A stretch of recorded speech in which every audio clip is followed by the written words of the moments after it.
Welkom bij Scheldemondig. Mijn naam is Jan Rubbens, presentator en wij nodigen mensen uit met passie. En deze keer passie voor Bourgondisch genieten en dan nog avondvullend. En wie is mijn gast? Joost Hond. Joost Hond. Joost, waar ben je geboren en waar woon je? Geboren en getogen in Hulst. Ah ja. En welke relaties heb je met West-Zeeuws-Vlaanderen? Nou, in het westen, daar woont mijn compagnon. En hoe heet die? Mark van Eennaam. We zijn beide zijn we eigenaar van restaurant Het Zusje in Terneuzen. Wij komen in het centrale gedeelte komen wij samen. Ah, mooi. Ja, dus Oost en West komt in het midden samen. Ja, inderdaad. In een heel mooi pand. En welk pand is dat? Dat is het voormalige post- en telegraafkantoor van Terneuzen uit 1900. Dan gaan we nu naar kijken naar het filmpje. Zullen we even kijken? Dan kun je eventjes gelijk even toelichten. Hartstikke leuk. Ja. Nou, zoals je ziet, een erg statig pand. Het terras is afgelopen winter nog aangepakt, dus het ziet er nog iets mooier uit zelfs. Hier kom je binnen tegen de grote bar aan, met erg veel ruimte om je heen. Gasten zitten gelukkig erg ver van elkaar, zeker met de coronaperiode is dat nog eens een keer vergroot. Overal sfeervolle haarvuurtjes. We hebben elke ruimte heeft een apart thema. Hier ziet u de klokken hangen bijvoorbeeld. En mooie hanglampen. We hebben totaal 5 verschillende ruimtes. Dus je kunt met een paar gasten per ruimte heb je uiteindelijk toch wel soms een totaal van 70, 80 gasten in ons mooie pand. Hier ziet u de keuken met onze favoriete stamtafel rechts achterin. En zo gaan we naar de rechterkant, de rechterzijde van het restaurant. Daar zit een hele mooie bank hier ook. Dan ziet u ze hier om de hoek komen. Een mooie ronde bank. En nu heeft hij deze vol in beeld. Leuk om met een gezelschap van 4 tot 5 gasten te zitten. Hier rechts achterin met het rode muurtje is de voormalige telefooncel. Daar zetten wij onze romantische koppels in. Of mensen die iets te vieren hebben met z'n tweetjes. Hartstikke leuk met een werkende telefoon. Dus mocht de gast graag privacy willen, dan kunnen ze lekker bellen. En dan komen wij eraan. Nou, hier achterin hebben we een zeer bijzondere zaal. Dit noemen wij de Mathilde Salon. Aan de linkerkant ziet u een schitterend schilderij. Een drieluik gemaakt door Roeland van der Klei. Daar ga ik graag straks nog even op in. Ja. Zo lopen we weer terug het restaurant uit. Aparte zaaltje uit. En komen we bij de in- als ook uitgang. Met een fijne plek om je jas op te hangen. Om de westenwind een beetje buiten te houden. Want daar zit wel een westenwind hier in Terneuzen. Oh ja.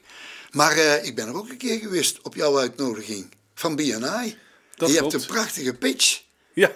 Joost, de floor is yours. Ja, een minuutje de pitch, hè? Hartstikke leuk. Nou Jan, je vroeg me net van Bourgondiër, hoe zit dat nou? Ik heb een ICT-achtergrond. Dat is totaal iets anders natuurlijk. En binnen mijn ICT-tijd was ik erg vaak weg. Veel internationale reizen. En zo ook zat ik een avond in een schitterend hotel, in Oberoi, een heel luxe hotel in Bangalore, in India.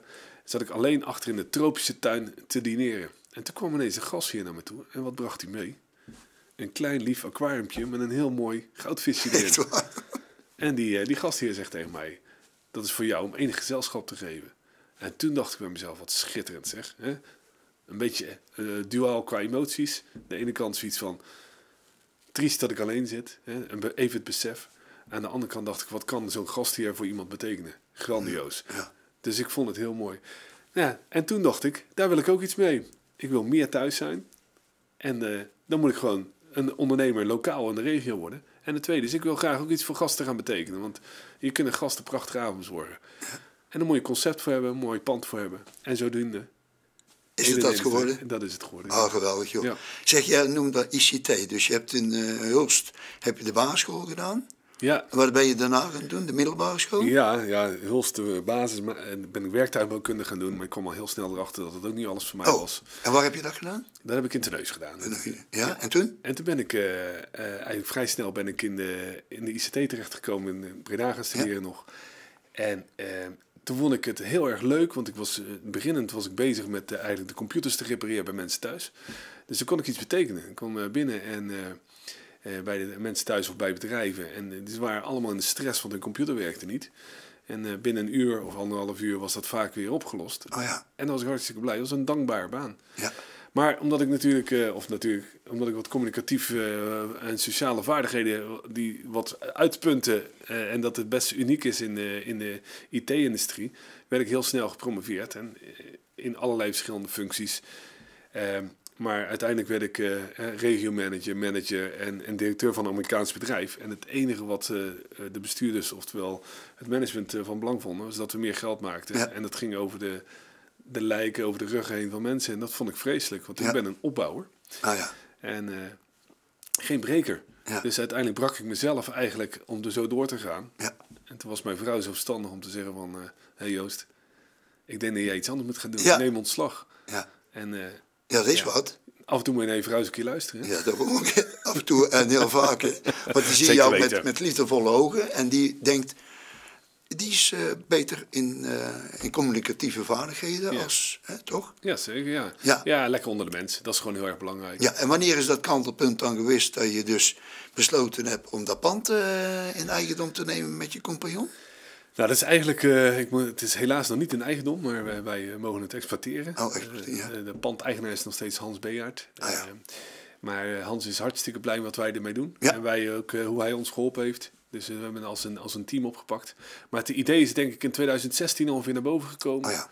Dus ik ben eerst tijdelijk alleen gestart, maar heel vrij snel kwam ik erachter van, dit is niet om iets om alleen te gaan doen. Nee. Want waar is mijn achtergrond in de horeca? Die is maar heel weinig. Ja. En ik heb een kookclub in Hulst, Bourgondier. En daar hadden wij een chef. En die chef is Mark van Enenaam, mijn compagnon nu. En die komt uit? Die komt oorspronkelijk uit Aardenburg. Ja, zeker. En Mark heeft heel zijn leven grote keukens aangestuurd. Dus die zat altijd in de catering, veel in België. Dus hij had teams van 20, 30 verschillende koks, zeg maar. En Mark is niet zomaar voor één gat te vangen. Die is zeer stressbestendig, heel rustig. En Mark en ik delen dezelfde passie. En dat is gewoon een gast zich naar zijn zin maken. Want toen ik Mark in de tijd vroeg, zou je het leuk vinden om het samen met mij te gaan doen? Was ik zelf zeer bang dat Mark dacht van, ja, is dat wel culinair genoeg, hè, dat zusje? Want het is uiteindelijk onderdeel van een franchise-organisatie. Hè, dus we krijgen ieder kwartaal een ander menu voorgeschoteld. Oh, ja. En wij kunnen dat natuurlijk onze finesse nog gaan geven. Maar uiteindelijk wordt het wel daar bedacht. Ja. Ja, even over het zusje. Hè? Kun je kort uitleggen wat dan het gebeuren is in het zusje zo? Want ik kom uit Oudenbosch en er is ook een zusje. En ik heb ook begrepen dat 25e zusje, dat was in Terneuzen. Dat klopt, ja. En hoeveel zijn het er nu? Er zijn deze week of afgelopen week dat is maandag, hebben ze de 29e geopend in Harderwijk. Zo, ja, dat gaat wel hard aan. Dat heel hard. Ja. En wat is dan zo'n beetje het gebeuren dan? Nou, het unieke is misschien leuk om even mee te nemen in het filmpje. Ja. Van waar we het eventjes kort laten zien van hoe is de gastenreis nou bij het zusje. Ja, oké, laten we dat even bekijken dan.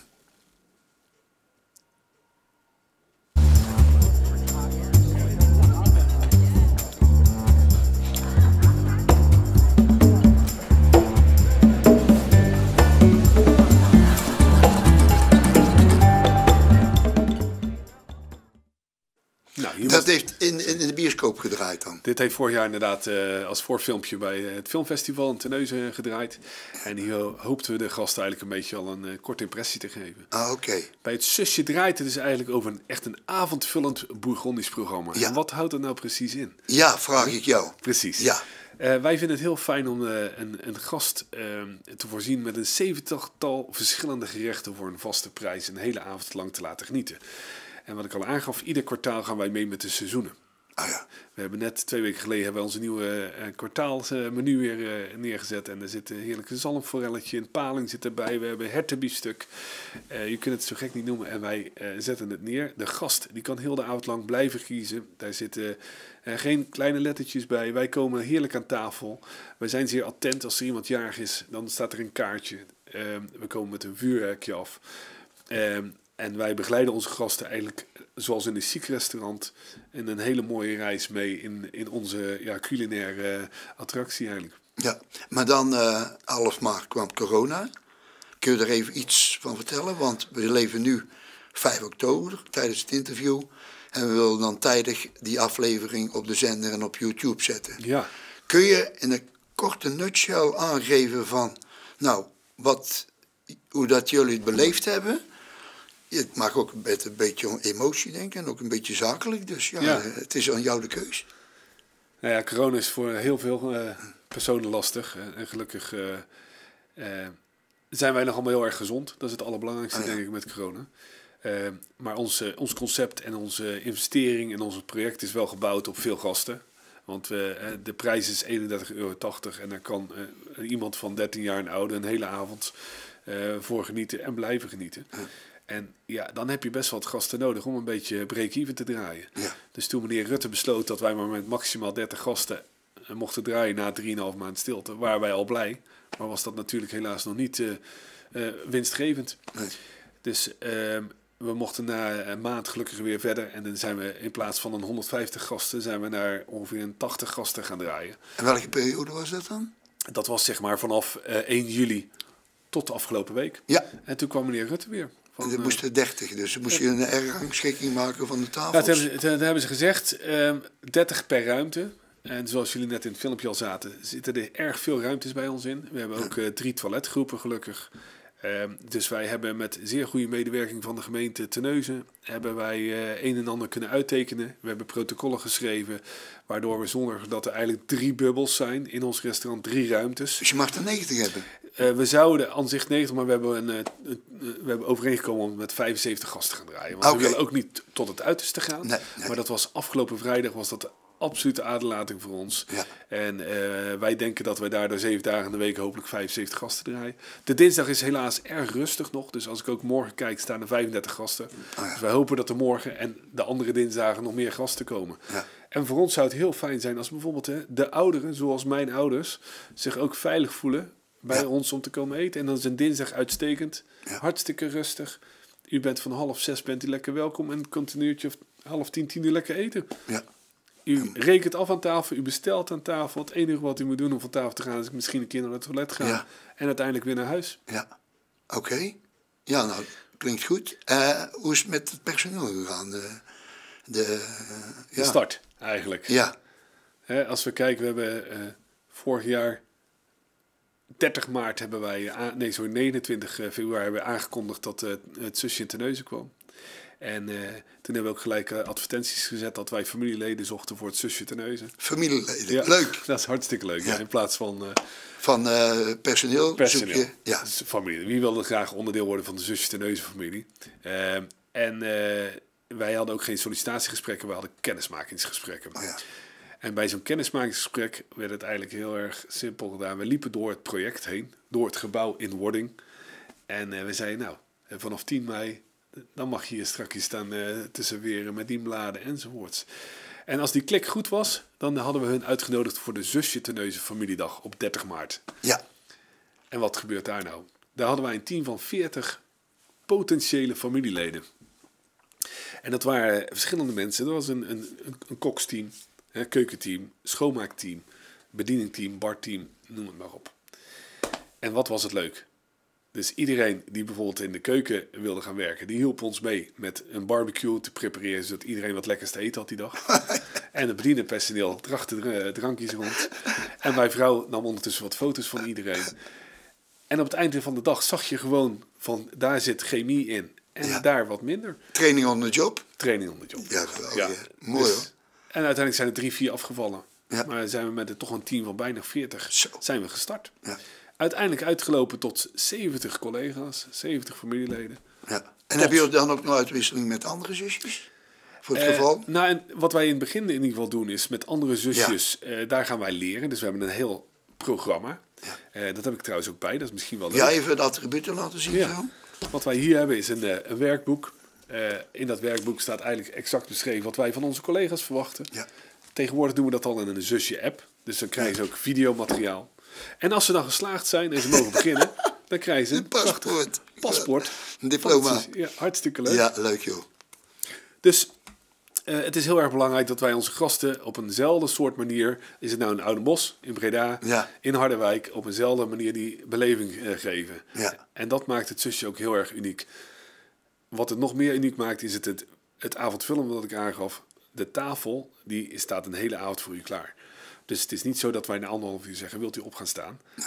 Want er komt de volgende gast aan. Nee, die tafel is alleen voor u vanavond. Oh ja. En dat is heel erg bijzonder. Ja. Ja, en heb je nog iets bijzonders? Dat is dan het zusje met Mathilde, heb je Ja, begrepen? dat is nog een goeie, Jan. Ja, want ik zie daar iets moois liggen wat je meegebracht hebt.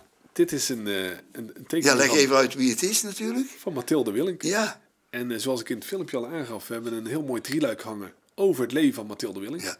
En wat heeft Mathilde nou met het zusje te maken?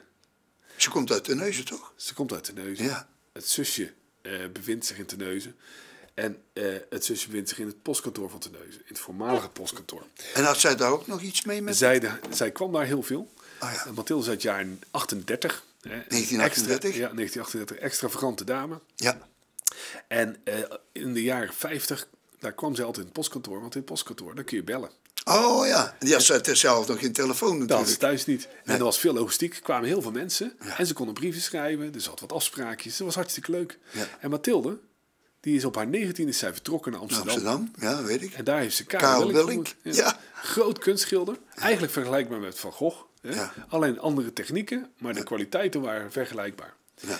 En het leuke is dus, Mathilde had ook echt iets met dat postkantoor. Nu zitten wij hier. Ja. En wij eren Mathilde eigenlijk met die Mathilde Salon. In die privézaal, hè, waar je voor corona met 24 gasten kon zitten. En nu hebben we gezegd 12, 13 gasten maximum. Op die 1,5 meter. En die kluis, want dat ging een beetje snel. Maar hoe werkt dat dan? Ja, we hebben, nou, in het voormalige postkantoor zaten er 2 kluizen. Ja, hè. 2 kluizen. Ja. De ene is in de Mathilde Salon en de andere die staat naast de bar. In de Mathilde Salon is volledig weg. De goudstaven, daar heb ik het project mee betaald natuurlijk. Geweldig, geweldig. En de kluis naast de bar, ja, die is ook ondertussen leeg. En daar zetten wij onze lege of volle kratjes frisdrank als reservoir, als onze koelingen zeg maar vol zijn. Ja. Dus dat is hartstikke leuk. Ja. Heb je nog aspiraties van dat je iets wil bereiken de komende jaren? Absoluut. Wij, Vertel. nou ja, zeker ook mij, wat ik al zei, mijn compagnon Mark van Eennaam is echt een topchef. Eigenlijk is het gewoon een sterrenchef. Hij heeft met de collega's als Sergio Herman en Edwin Vink heeft hij op school gezeten. Dus deze man die heeft zoveel kennis en kunde. Dus hij heeft neergezet dat hij gewoon een ster wil hebben, een Michelinster binnen de zusjes. Ah. Dus wij willen sowieso, er zit een best wel mooie competitie binnen alle 29 zusjes. Ja. En we hebben gezegd, dit jaar willen wij nummer 1 worden binnen de zusjes. En dan willen we laten zien en eventueel ook door een Michelinster te kunnen gaan ontvangen. En dat is mogelijk volgens Mark, dus daar gaan wij voor. Ja. Hoge ambities. Helemaal goed. Ja. Geweldig. Had jij nog iets toe te voegen of zeg jij van... ik wil nog even iets aan de kijkers. Nou, wat ik heel graag kwijt wil is dat, Ja. Bent u nog nooit geweest, kom Nee. alsjeblieft een keer langs. Ja. U bent zelfs vanaf 2 uur 's middags een keer welkom om een kopje koffie te drinken of te reserveren of een cadeaubon te halen. En ik wil ook aangeven dat ik super enthousiast ben over ons team. Ons familieteam, zusje. Wij zijn van 70 door corona terug naar 40 gegaan. Maar ondertussen zitten we weer met 60 collega's. Oh ja. Die zijn allemaal gepassioneerd Ja. om bij ons deel te nemen in het zusje-team om een prachtige ervaring voor de gast te geven. Ja. En dat is toch, daar ben ik zeer trots op Ja. en ook erg dankbaar voor. Nou, in ieder geval hartelijk dank dat je gekomen bent, want je bent natuurlijk een druk bezet persoon. En voor je tijd natuurlijk. En dan ga ik nu de kijkers bedanken. Nou, hartstikke leuk Jan. Ook bedankt voor de uitnodiging. Ja, graag Top. gedaan. Ja, Want leuk. het past precies hè, bij passie, hè, bij Scheldemondig, hè, toch? Zeker weten. Oké. Nou, beste kijkers, weer wat informatie van dat West en Oost bij elkaar kwamen. In dat prachtige postkantoor, prachtige locatie, parkeerterrein vlakbij, Scheldetheater, Boulevard, om even uit te waaien. Nou, oké, dat was het dan. Hartelijk dank.